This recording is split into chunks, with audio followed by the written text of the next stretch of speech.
Hi, welcome to Quid Pros Quo. I'm Rin. And I'm Zac. And today is our third world-building episode. Don't expect me to count them all. I will forget by the time we record. But today I do know it is our third world-building episode. And we are talking about trade and economics in your world. And when we talk about world-building economy, we aren't talking about calculating the GDP of your fictional kingdoms. But if you want to do that, then that's really cool. I don't even know how that happens.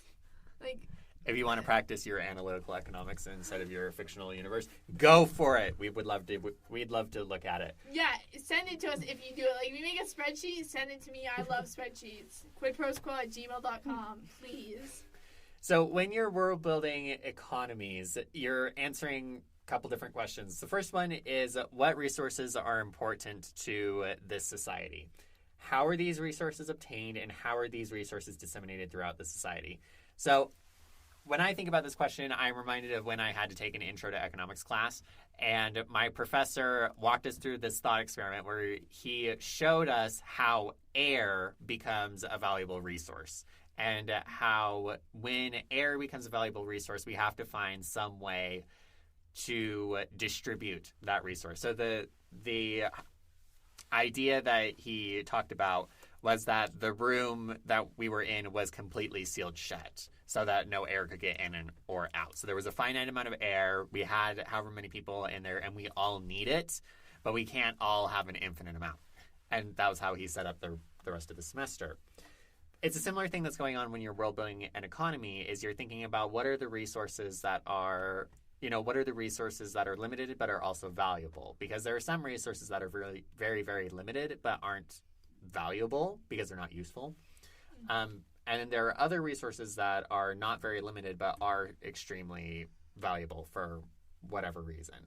So those are two things to think about. How useful is it and how scarce is it? Because that will impact the value of that particular good or service. Yeah, absolutely.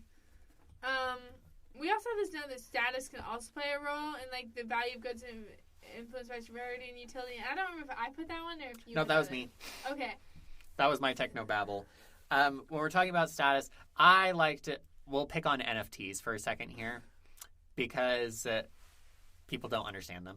But part of the appeal of owning an NFT is the appeal of owning an NFT. Same thing with Gucci or any designer brand. The status, having it becomes a status symbol, and so that increases its value, even though there isn't anything particularly rare or useful about a handbag that has a Gucci label on it. I think it's also super important when you're thinking about trade and economics to think about the main exports and imports of your country. Mm-hmm. And this will complement your, what's rare in your country and what's valuable in your country, because you'll be oh, my country is really, the example we'll bring in later in the podcast is the Silk Road, called that because China would export silk to Europe. Mm-hmm. And silkworms, to my understanding, just do not thrive in Europe. The climate's all wrong for them. Nope. So silk was a really valuable resource, so that was a main import for a lot of European countries. Mm-hmm. But it was a main export for China. So you want to think about again, the resources your country has and the resources it doesn't have, and then how is it trading them with other countries? You can also think about how it's being traded within your own country, this fictional society, right? Are we talking about a mostly egalitarian society where all resources are roughly equally distributed? Or are we talking about a hugely unequal society where, say, for example, the top 1% owns over 50% of the economy? Weird, wow, right? That's a weird example. Where do you get that from? Oh, I don't know. I just thought it up. But if you have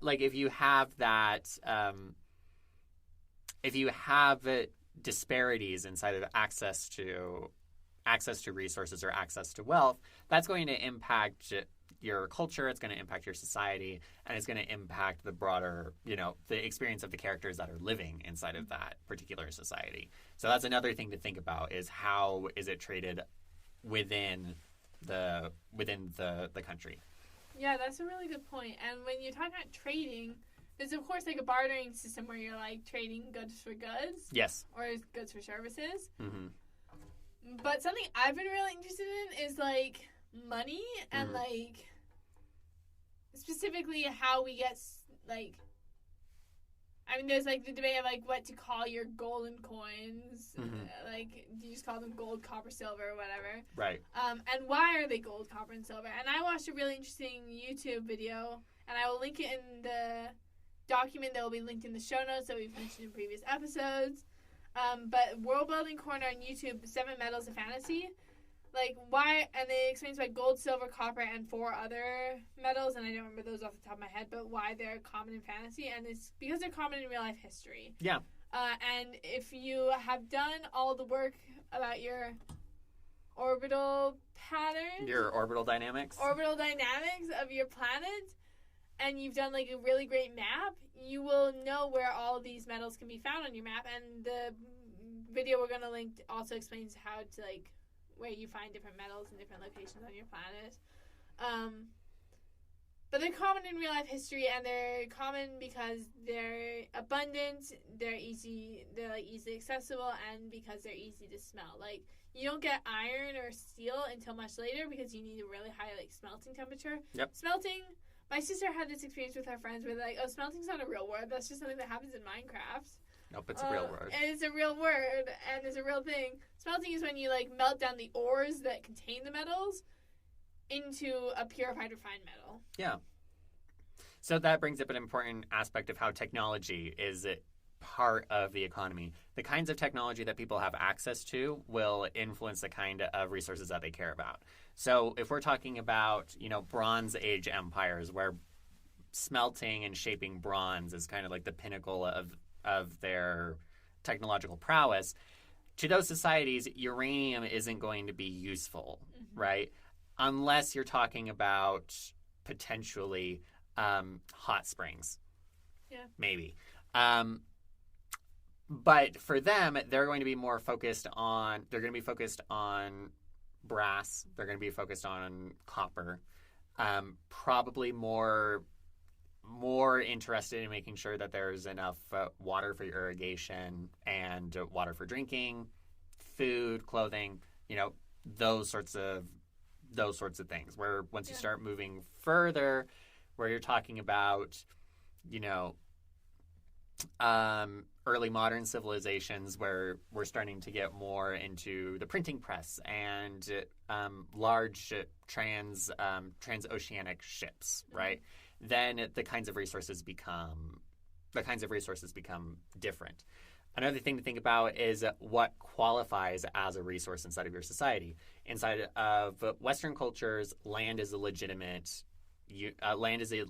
product, right, that you can buy and you can sell. In other cultures, land is not. It's something that everyone shares. It's communal. It's communal, and it's outside of ownership, right? You can't own X, Y, or Z thing. Inside of the West, you can't own a body, which is why, at least in the United States, legally, you don't own your own blood. That's just one of those weird quirks of the legal system, which is also something that you can think through when you're thinking about the economy inside of these fictional settings. Yeah, absolutely.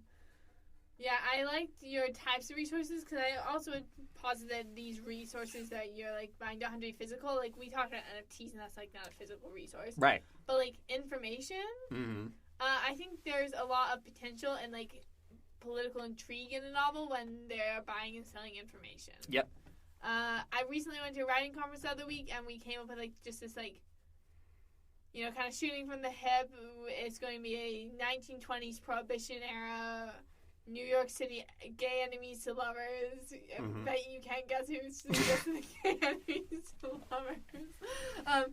But like rum runners. Yeah. And it's like in that scenario, like obviously like some of the goods are like the alcohol that the rum runners are distributing.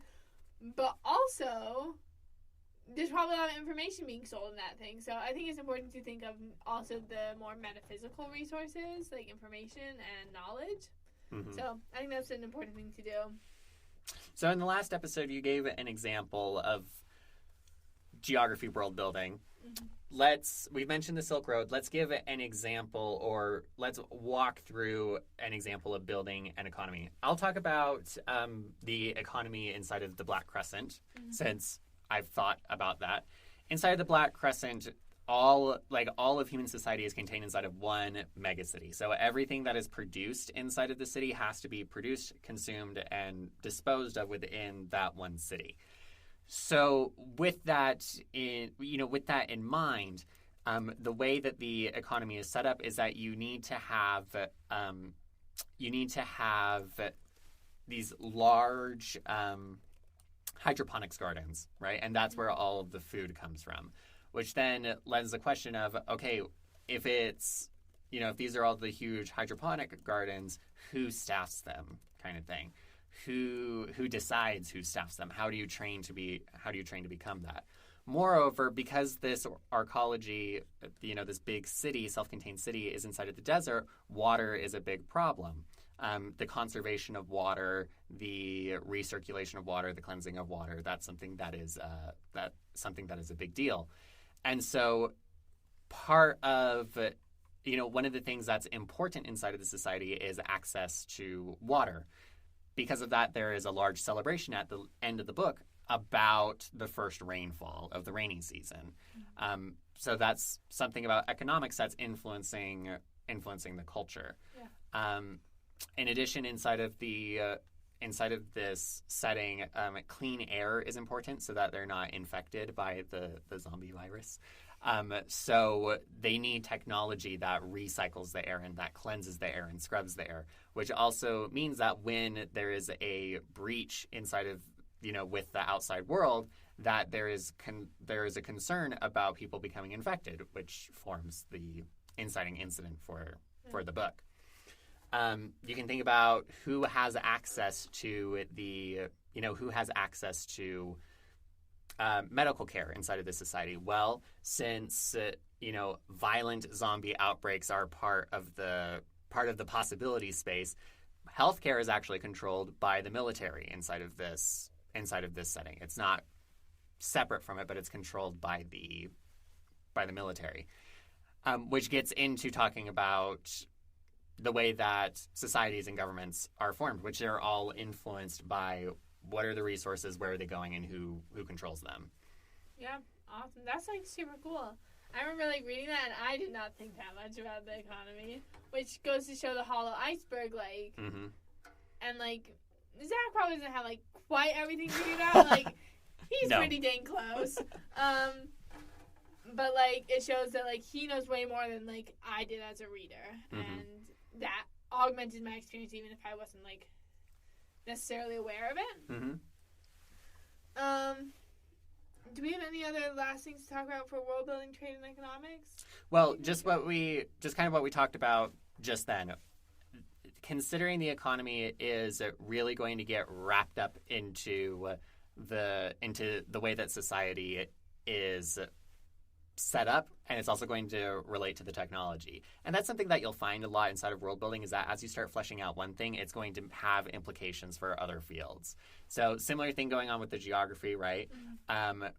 When you mentioned in the last episode that you have these tropical storms that are a problem given the geography, and we got to find a solution to that, which leads to architecture, right? Where we're going to have scattered houses rather than houses in lines. That's also going to influence the culture. It's going to influence the way that society is set up. If people are living far apart from each other, what does that mean for individual households? So you're going to find that overlap in all of these episodes, but we'll pull it out here because it's the first time that it's really super obvious. Yes. Because good worlds are interconnected, and if you want your world to be believable, everything should be influencing each other. So, yeah. This has been Quid Pros Quo. Thank you so much for tuning in. We will see you next time. Quid Pros Quo is hosted by DC Winters and CK Jensen. If you like this episode, be sure to leave us a rating. And if you'd like to contact us, you can email us at quidprosquo@gmail.com. For more episodes, check us out on Spotify, Apple Podcasts, or wherever else you get your podcasts.